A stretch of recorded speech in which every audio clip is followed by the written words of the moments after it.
जय गणेश एवरीवन। कैसे हैं आप सब लोग। मैं हूं शिवा की शक्ति और प्लैनेट की सीरीज को आगे बढ़ाते हुए हम आज चर्चा करेंगे फ्राइडे पे। फ्राइडे मतलब कि शुक्रवार, शुक्रवार मतलब कि शुक्रदेव, शुक्रदेव मतलब शुक्राचार्य, शुक्राचार्य मतलब कि शुक्र तारा। और कैसे उन इन सभी का संबंध है शुक्राणुओं से, और ये कैसे समस्त संसार की उत्पत्ति का कारण हुए, इन्हीं सब पे आज हम यहाँ पे चर्चा करेंगे। आप सबको शुक्रिया करते हुए, गुरुदेव को शुक्रिया करते हुए, सभी सनातन धर्म को शुक्रिया करते हुए मैं आप यहाँ पे बहुत ही रियलिटी पे और फैक्ट्स पे बात करूंगी। तो आप सब आ जाइए, जुड़ जाइए।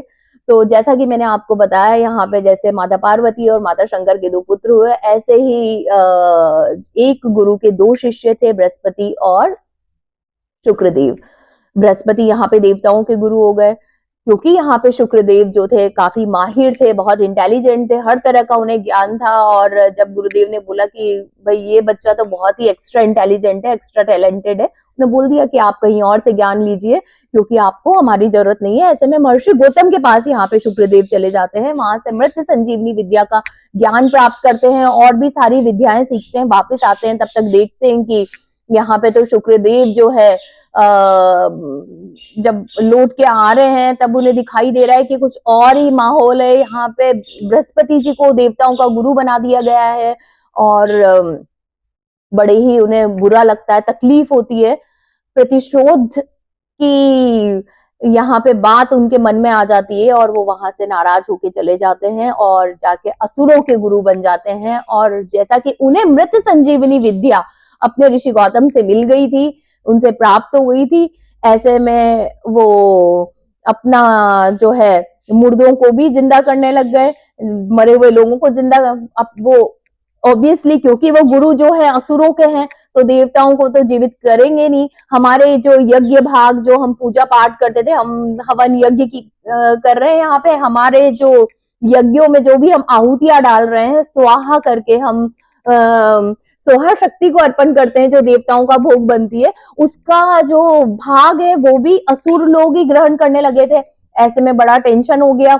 जब असुर लोग भाग पाने लगे तो देवता बेचारे परेशान हो गए कि अब क्या किया जाए। यहाँ तो जो असुर मर रहे हैं उन्हें भी जो है जो शुक्रदेव शुक्राचार्य है वो उन्हें जिंदा कर रहे हैं। तो स्थिति खराब हो गई। ऐसे में भगवान, सभी देवताओं ने बोला कि क्या किया जाए, कंप्लेन कर दी जाके शंकर भगवान से। जाके शंकर भगवान इन्हें निगल लेते हैं उठा के। जब उन्हें निगल लिया जाता है तो बाहर अंदर ही अब शुक्राचार्य थे, क्योंकि कहते हैं कि बहुत ही ज्ञान, सभी गुणों का भंडार, ज्ञान का भंडार, सारे वेद पुराणों का, इन्हें सभी शास्त्रों का अध्ययन किया होता, ज्ञान में ये भरपूर थे। मैं कहूंगी बृहस्पति जी से एक कदम आगे ही थे यहाँ पे। और क्योंकि इन्हें यहाँ पे मृत संजीवनी विद्या का भी ज्ञान था, यहाँ पे जब शंकर भगवान के पेट में चले जाते हैं कुछ महीने अंदर रहने के बाद में, अब क्या हो रहा है, भगवान की इच्छा होती, भगवान बोलते हैं बाहर निकलो, कहते हैं नहीं नहीं नहीं निकलूंगा। क्यों? क्योंकि अंदर जब पेट में भी अंदर जाके उन्होंने वहां पे भगवान की आराधना करना शुरू कर दिया, तो भगवान कहते हैं भाई बाहर आ जाओ। अब तो बोलते हैं कि ठीक है मैं बाहर तो आऊंगा, लेकिन संसार में ऐसे नहीं रहूंगा, मुझे जो है ग्रहों में स्थान मिले। और ऐसे में शुक्रदेव को बोले कि अब मैं पृथ्वी पे नहीं रहूंगा, मैं अब यहाँ अब नीचे नहीं रहूंगा। और इन्हें आकाश में स्थान, जब ये बाहर आए शुक्राणुओं के रूप में, जब ये भगवान के उस मार्ग से जब ये बाहर आए, वीर्य मार्ग से बाहर आए, और शुक्रदेव से जो ये शुक्राणुओं का बाहर आना हुआ। और कहते हैं वो 4 महीना, जब ये अभी भी शादी ब्याह सब कुछ रुक जाते हैं, जब वो भगवान शंकर के पेट में थे, संसार की उत्पत्ति बंद हो जाती है। ऐसे में भगवान को टेंशन हो गया कि संसार तो उत्पन्न ही नहीं हो रहा है। क्यों? क्योंकि शुक्रदेव जो है वो तो पेट के अंदर है। तभी भगवान इनसे कहते हैं कि आ जाओ, और ये बाहर आते हैं, संसार की उत्पत्ति फिर से शुरू होती है, सारी चीजें वापस से नॉर्मल होती है, और इन्हें शुक्रदेव का स्थान, शुक्र तारे का स्थान मिल जाता है आकाश में।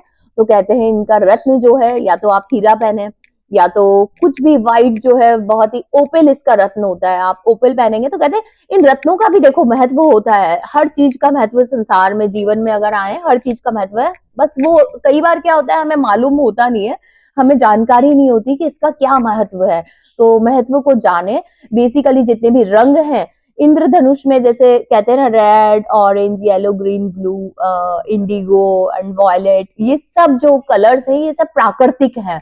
ऐसे ही जितने भी रत्न हैं, ये जो पत्थर हैं, ये सब नेचुरल कलर्स है। और इन नेचुरल कलर्स का जो है रिलेशन जो होता है प्लैनेट्स के, नेचुरल प्लैनेट्स से होता है, तो इनकी जो वाइब्स है, इसकी जो कॉस्मिक रेज है, वो इन कलर्स पे डलती है और इसकी एनर्जी हम यहाँ पे फील करते हैं। तो बहुत सारे रत्न जो होते हैं यहाँ पे, बीमारियों से, कुछ शादी ब्याह संबंध, एक्चुअली हम यहाँ पे एग्जिस्ट करते हैं, ये सब एक एनर्जेटिक एक एनर्जी में हम यहाँ एग्जिस्ट कर रहे हैं, सब चीजें एक दूसरे से रिलेट होती है।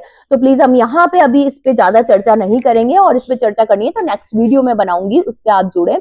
तो बेसिकली इसका रत्न यहाँ पे ओपल होता है, आप सब ओपल पहने और एंजॉय करें अपने लग्जरी को। पिंक कलर, और धन, वैभव, यश और सभी चीजों की प्राप्ति आपको यहाँ पे शुक्रदेव जो है देने वाले हैं। तो इसी के साथ मैं यहाँ पे वीडियो को विराम देती हूँ। आप सभी को जय श्री राधे, जय श्री कृष्णा, जय माता दी।